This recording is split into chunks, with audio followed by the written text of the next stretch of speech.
Folks, welcome to the show. Have none other than legendary hit maker, artist, pastor, speaker, musician from Santana to Hosanna, none other than the Leon Patillo. Hello, Leon. All right, Brent. What's up, baby? Good to see you. Good to see you, my man. Man, you haven't aged a bit. And you either, man. I think our eyes deteriorated at the same rate. That's what's up. Well, you know, I remember you. On, buddy. Oh, it's going great. It's going great, and reading up about you. I mean, I love that hook line, from Santana to Hosanna. And you got started with creation and then became Leon's creation, from what I understand. And got a record deal and all that. Then you went on to Santana, Yeah. Man. Right there in that pocket too. We were actually in LA trying to make it into that Hollywood scene. We had a manager who was just one of the sweetest guys, who knew how to kind of hook us up on other tours. So if War was out, we would be the opening act. Creation would be, but we couldn't quite get footing. We kept trying to get it, and it just didn't happen. Then all of a sudden, my manager called, said, Carlos Santana called today. I said, get out of here, man. I just thought of some TV cameras around, in those days. And he said, no, man, he wants you to come and sing on an album. I said, wow. I didn't even know how he found out about me. But anyway, I ended up back up in San Francisco, where I was born and raised. And Carlos had a house over in Mill Valley. So I drove over there. And when I got to the house, I knocked on the door, and his wife, Debbie, answered the door. And she and I went to school together. So I was like, wow, man, she rose to a level of being his maid. I said, this is cool. So I didn't say anything, but I came in and I said, wow, Debbie's the maid now up here. And so Carlos came and hugged me from behind. And I said, hey, man, how you doing? I said, everything's good. And so he said, have you met my wife? I said, oh, your wife. I said, we were in the same circles growing up. So then he took me downstairs to the studio and started with the hits, Black Magic Woman and Oye Como Va, Gotta Change Your Evil Ways. And so he had an organ down there. So I just slid over on the organ. He was mainly trying to audition me for my voice, but he found out I could play too. And so that ended up being a thing. And so next thing I know, he's announcing right there in the basement in his studio that I was going to be the next lead vocalist for the group. Wow. Man. Wow. So that was kind of the beginning of what I would call the professional side of my life, Oh my gosh. Amazing. So a lot of you folks go ahead. Our first concert was at Kezar Stadium, and it was like 60,000 people, Brent. And I was like, Lord, am I going to even remember the words of these songs? and we did. We got the Black Magic Woman, and there was a part where and they stopped. And I'm supposed to come, I got a black magic. I was supposed to come in with that part. And I don't know what happened in my head with all those people yelling and screaming. And I just, for a minute, I kind of lost the words. Then I got it. And the whole place just went crazy. Wow. So we started doing it like that every night. So hey. Arouses the crowd for just a little bit of a pause there, So, but anyway, we got off to a good start. And I just really appreciate the Lord put me in that kind of position, man. I could have been with any group, any kind of craziness. And Carlos is probably one of the better guys out there with great morals and got a little religious heart, like that. Good guy. So just the sweetest man. So I was really thankful to get dropped in that group. Leon, a lot of people know you from Star of the Morning, I Lay in Zion, Dance Children Dance. How many weddings that people sing Flesh of My Flesh? So many great hits, man. And of course you'd go on and do a record deal with Word Records. And man, you've always been an innovator. I remember hearing stories about you in concert when people didn't really, they didn't even know really what a synthesizer was. And here's Leon Patillo with the drum machine doing all these things, I mean, just you've always been ahead of the game. And talk about incredible music. And I Lay in Zion. Oh man, when you were writing that material, before we get to that, your inspiration and your influences, what was it like to be a believer in a rock band? Well, it was I guess because I was with Carlos, and Yeah. this is gonna sound a little strange, but he was Buddhist, and he just loved that. That's how he got his spiritual groove on. And Yeah. so when I came down to his basement studio, he had incense burning, Wow. and I was wondering, what. I asked him. I said, "Why you have incense down here burning?" He said, "Well, I believe that's like prayers going up to God." And I was Wow. like, man, I had never heard anybody in rock and roll talk Yeah. about God, period. Let alone, he sounded like he had kind of like an intimacy thing going on, So anyway, I think that probably led to when my girlfriend's brother, who was a Christian, approached me. Because they just right short after that, that's when I met this girl in San Francisco. Her brother, not only he's a Christian, he was one of them really outspoken type. And so, man, every time I came to the house, man, he was all over me. And I don't Wow. care, front door, side door, back door, attic. If I came, in San Francisco, you could go through the basement and come up through the back door. There that brother was, man. I was like, man, like the butler or something. So I just out of necessity, I went to a Bible study with him. I just wanted him to get off my back. I said, there's some way I could, go to this Bible study, and then maybe I came over to the house, I could quote a scripture, go around and go see the sister. I thought that'd be the deal. But man, when I Ah. got to the Bible study and they went up me one side and down the other, I knew something was happening. We got back to his driveway. We're there on the corner of Haight and Ashbury, if you can picture that. So all kind of cannabis is rolling through. I got the top down in my little Mercedes. We sitting out in front of his house, and he just pops the question. He said, "Man," he said, "how would you like to be? How'd you like to get your life right with the Lord?" Wow. I said, "Man, I can't do that. Man, I'll probably mess up the whole kingdom." He said, "No, you won't, man." He said, "You pray with me, you'll see God will make a change in your life." I said, "Boy, this Wow. is really something. I'm smelling this cannabis. He's over here wanting to pray. And I don't know what kind of decision I should make at that point. But I knew it couldn't hurt because I'm thinking about Carlos. I said, well, look, you got incense going. He's talking about God. I said, maybe it's not that bad of a thing." Not a bad So, deal. yeah, so I grabbed the brother's hand, and right there in the car, man, we had a little prayer. And Wow. I made that commitment that night. That was in 74, believe it or not. Man, it's a long time ago. Said Man. on 4th of July. So Whoa. firecrackers are going off, and little kids running past the car with little sparklers. And so it really was an Independence Day for me. It was a day I'll never forget, and I'm really thankful because it really was my root. I mean, mom and dad raised me in the church, but I just, you get out here for a minute, and Yeah. this music pulls at you, man. All Yeah. kind of that other lifestyle pull at you. So it really made it a little bit like, I don't Wow. know if I can really be committed to this because I got so many other scenarios around me. So, but over a period of time, it was just it was a trust thing. I just kept walking and talking and reading and praying and getting closer and closer each day. And finally, it really took a seat in my heart. So I'm really thankful for that. And I think Wow. maybe that's why I'm still alive. Oh, without a That doubt. the best of them. So Well, that's the only reason I'm alive.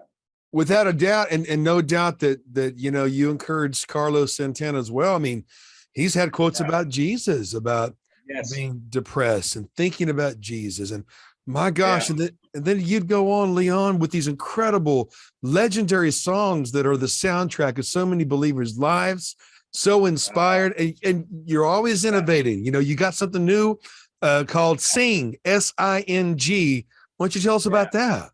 Yeah. Well, actually, mom and dad had foster kids in the home. So I grew up kind of around that set. So when I got out of Santana, that's the first thing I wanted to do is could I do something like mom and dad did, try to help Wow. foster kids. So there's a lady in Sacramento.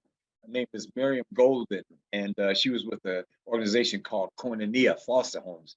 And so actually, my agent hooked us up and said, "Man, she'd be a great lady, for you to maybe help out. I know you talk about want to do something for foster kids." So we Wow. got together, man. We've been hooked up ever since. I mean, we still hooked at the hip now. So since the mid Wow. '80s, but she stopped being the CEO of the company, and so at the same time, I was moving here to Vegas, and I just thought, well, maybe we could do something with kids here. And man, come to find these kids here really having some issues. You can imagine this town is crazy. So the Yeah. kids, they really get, kind of kicked to the curb. So we just started throwing our arms around all the school kids and trying to show some music like that and some dance. And we got with some dance troops like that. And it was really kind Wow. of cool. And next thing we know, they're confiding in me. They're telling me that they're getting bullied and some of them are talking about committing suicide and all that sort of stuff. So, Wow. so it got Wow. deep. And this is like 2011, we moved here. So ever since then, we just thought we'd start this organization, Save and Inspire Next Generation, and that's SING. And Oh, so wow. now we're kind of moving into a new level. I thought during the pandemic, the bullying would stop. I just thought they Right. ain't going to school. So if Right. they have any issues, because nobody's, messing with them. Trying to find that social media, man, is wearing them out, teaching them how to be bulimic, teaching them how to commit suicide. Yeah. And it's internet. You could just go on there and find all that stuff out. And that's what they're doing. And they think it's going to be an easier fix for them just leaving than to deal with whatever issues they got to deal with. So anyway, we're trying to give them another focus. And like I said, they're mostly non, you know, religious type kids, but Right. I'm trying to throw a little at them to give them some sort of moral compass. I think that's mainly what the kids need right now. They just need something that says do this, do that. You see that red light? Stop. You see the green Wow. light? Go. Yes, yellow. Okay, just be cautious.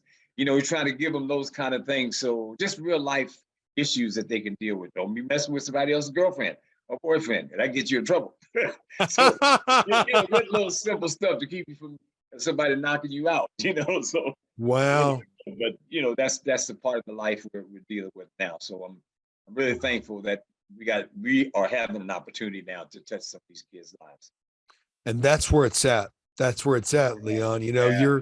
You go from Dance Children Dance in the song to Dance Children Dance with these kids in Vegas and abroad. And of course, we haven't even talked about you being a pastor yet, but you always have new projects on the way. You got a book, CD, movie.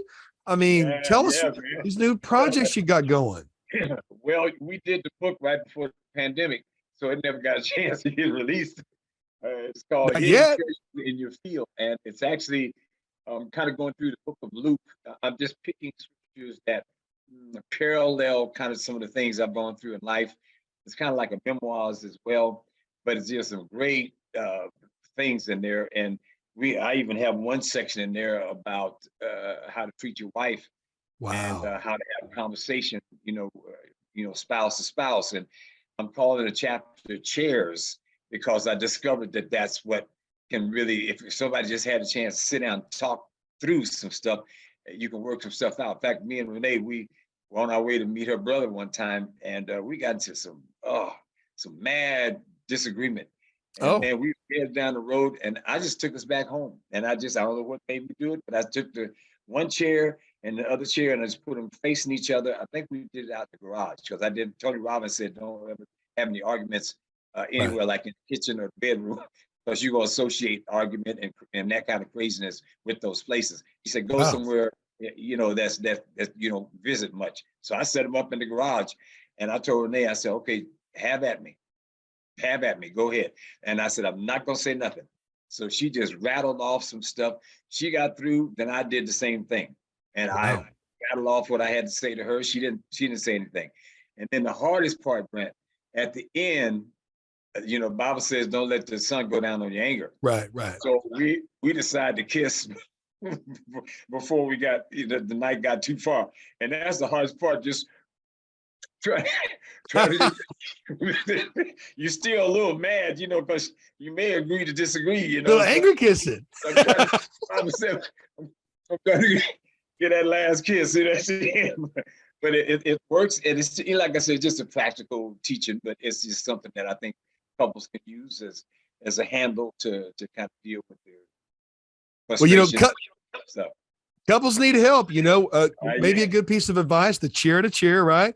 Or as my parents say, people say, hey, how are you guys so happy? Hey, fight naked. Come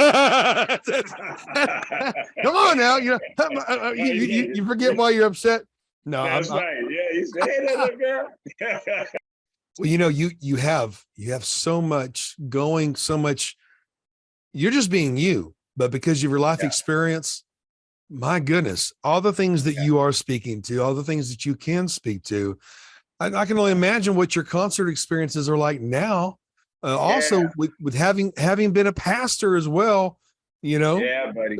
touch on that, my man. Touch on that. Yeah, it's really, we since that we Renee and I met on a cruise, I just figured if I ever had a church, I'm gonna do it on a boat. That's what I kept saying. I said, where can I find a boat big enough to fit a whole congregation? And so Renee's family actually comes out of Long Beach. And so we would spend a lot of time there. I said, oh man, Queen Mary is right over there in the port. And so we started having church on the Queen Mary. And it was the coolest. I mean, I had to keep shifting everybody away from the windows because if I had them, that's all they want to look out and see the boats and everybody's passing by on the skis, all that kind of stuff. So I had to switch the room around for that. But anyway, it was really kind of a neat place, and we had probably 1,500 employees on the boat. So Wow. that gave us. Sometimes we were trying to Wow. think, where could we go to minister, and there it was right there. We could just Yeah. go just to the maid or to the cook or to somebody in housekeeping. We could go and just talk to them after church about the Lord. And I'd have them even invite them down during their break to just take 15, 20 minutes, a little bit of a sermon, or whatever we had going on, or have communion. Like, so we'd have communion every week. So we could do that with whoever popped through. So it was Man. really cute, man. But I don't know, Brent, those shoes are big, baby.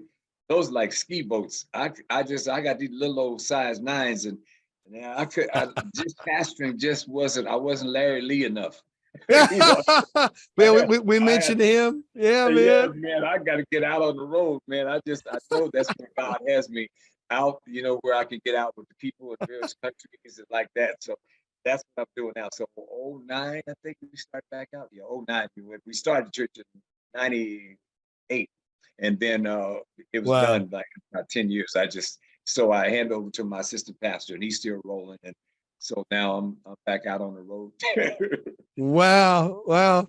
Now tell me, I mean, people can still have you in concert, have you at their conventions and rallies, and you're able Yeah. to customize the experience for anything, man.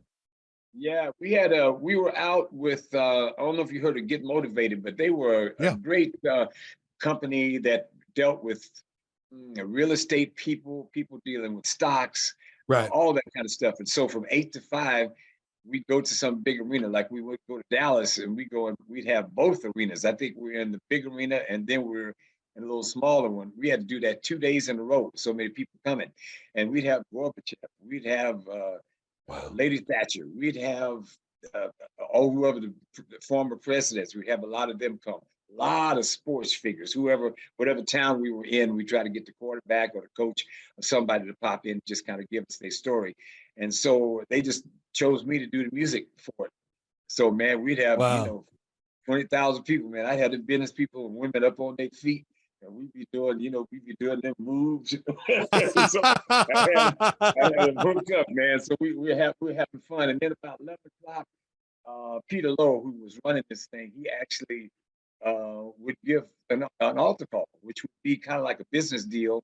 Right. He would do it like that, which I thought was kind of cute the way he did it. And so he'd have people sign on a little card in the magazine, and they would hand that in, and then we'd get these people in the Bible study. So that was kind of neat. So we did that from same time I was doing the church. It paralleled that because Wow. I could go out during the week to do that with them, and then I'd still be home on the weekend for church. And so Wow. from '99 to 2012, I did that with them. So we're pretty versed with being able to do any sort of situation. I mean, I've found now that one deal really helped me a lot to find crossover kind of songs. Of course, at the time, I think only Imagine had come out, so I was able to do that.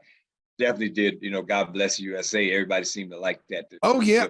I bet you rock on that. Yeah, it's good, man. I take it's a little more soulful, but that's how the brother roll. That's how you It's roll. good. Everybody's singing along with it, So it's really a touching song. And of course, I do every once in a while. I do like flesh in my flesh, and I'll do. If it's an appropriate situation, I'll have people stand up and we'll do vows, and that's kind of fun too, because a lot of people will read doing, their commitment to each other right there in the concert, which I think is Right. kind of fun. And I've had so many emails and letters back saying, brother, that when I did that commitment at your concert, man, he said that I really needed that at that time. And it really has changed my relationship with my wife or husband like that. So anyway, so we're finding ways to still hug everybody. I call it the big L. We're doing things, praise and worship between us and the Lord, but then there's also some stuff that goes out to people to give them some hugs on their life. So so it's a wonderful thing. All we're doing right now, this seems like a great time in life to be used by God. So I'm thankful for that, Brent. Well, you and your wife, you and Renee, sweet Renee, a power couple. And of course, Wow. people get to encounter her, when they're booking you. Need to bring you to GLC primetime. Also, the other shows I have on a CBS affiliate and beyond. Of course, folks who are watching right now live, Oh, and word on the yeah, street. man. All Yeah. right. Yeah. Knocking it out the park, brother. That's beautiful. So proud of you, man. Uh-huh. You don't realize the impact that you're making still. You don't realize that you're still fresh in the mind of people who encountered you decades ago. You're not stopping anytime soon. And your ministry is only expanding, Leon. And, I'm amazed when I hear you speak. I'm thinking, man, he sounds just like he sings. And I can only imagine the preaching, You hear my singing voice when I talk, huh? Oh yeah, it's one in a billion. Wow. It's Wow. wonderful, but my joy, Leon, is to celebrate people who continue Yeah. to have a reach like you do, a success like you do. I can't wait to see you in the Panhandle. I can't wait to see you on these other networks as well. In addition to all the great things you're doing, folks, go to leonpatillo.org. Sign up for the newsletter. Sign up for the newsletter. Be a part. Leon, for the longest time, through music, through television, through podcasts that you've done, and beyond, you were taking territory from the prince of the power of the air, because we know who the king of the air is. Yes, And man, I'm just so excited to link up with you and lock shields with you. How would you encourage people right now that are saying, man, this Bible thing's obviously true. Look at the news. It's happening. How would you encourage them right now? I know. Well, I have really discovered that, it kind of gets back to the basics again. We don't get too far away from this. If we can find a way to open up ourselves and love Big Papa in the sky, if we can find a way to just go there, man, because I heard somebody say the other day about this place we have in our body. It's really made for God. It's just like I don't know if it's a circle or a square or a star or what it is, or a cross, but there's a spot right here that only God fits. And we keep trying to put everything else in there because we think, oh, well, if I put a little of this in there, put a little of this, I'll be happy. But it just, nothing else really fits. You can try it, but it just doesn't. It just oozes right out, or it just can't get in there in the first place. But we're stuffing this area with things that should be more spiritual. And if there was any encouragement I'd give, I said, man, just let that spot have its spot, man. Let God do his thing and in your life, and you will notice it will go all throughout every area, all throughout your work experience, all throughout trying to reach out to other people, your family life, your love life, all of that is going to touch every bit of that. So I'd encourage you just to, even now, I would just say, repeat after me, Lord, I know I need this thing in my life. I know I need you. I know what you did for me. It wasn't just any kind of thing you did for me on that cross. This was the real deal you did for me. And you would have done it if it was just me. And I just want to thank you now for doing that. And if you're saying this, man, this is a good thing. And just say to him, thank you for not giving up on me. Whew. And just tell him right now, say, Lord, I don't know too much about this, but I'm going to open up my heart. I'm going to open up this area and I'm going to say, Lord, come in. Come in. If anybody can do something with my life, I want that done. And I believe you can do it. I've heard through the years, you can do it. So Lord, I'm opening up to you right now. And I asked that you change me from the top of my head to the bottom of my feet. Fill me with new life. Fill me with new direction. Who the Son sets free is truly free indeed. So right now, my friend, you have just accepted a new freedom in your life. Congratulations.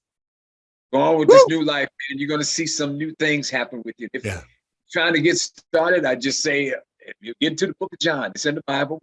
Just read through. It's your new buddy. It's somebody you want to, hang out with, get to know. So take that book of John, just read through and digest that in, man. I guarantee you, over a period of time, things are going to change in your life. It's going to change for the good. And everything around you is just going to start to feel right. It's just going to start to feel right. Okay? All right. So that's all I had to say. Yep. Right and right on time, folks. So there you go, Leon Patillo. What an honor. And folks, we'll see you next time. Hang on, my man. Folks, God bless you. Hope you prayed that prayer. Share this with your friends. Thank you again, Leon. Thank you, Ben.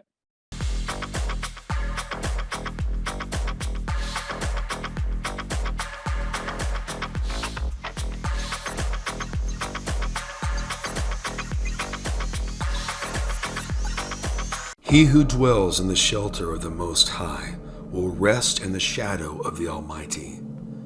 I will say of the Lord, He is my refuge and my fortress, my God in whom I trust. Surely He will save you from the fowler's snare and from the deadly pestilence. He will cover you with His feathers, and under His wings you will find refuge. His faithfulness will be your shield and rampart. You will not fear the terror of night, nor the arrow that flies by day, nor the pestilence that stalks in the darkness, nor the plague that destroys at midday. 1,000 may fall at your side, 10,000 at your right hand, but it will not come near you. You will only observe with your eyes and see the punishment of the wicked. If you make the Most High your dwelling, even the Lord who is my refuge, then no harm will befall you, no disaster will come near your tent. For He will command His angels concerning you to guard you in all your ways. They will lift you up in their hands, so that you will not strike your foot against a stone. You will tread upon the lion and the cobra. You will trample the great lion and the serpent. Because He loves me, says the Lord, I will rescue him. I will protect him, for he acknowledges my name. He will call upon me, and I will answer him. I will be with him in trouble. I will deliver him and honor him. With long life will I satisfy him and show him my salvation.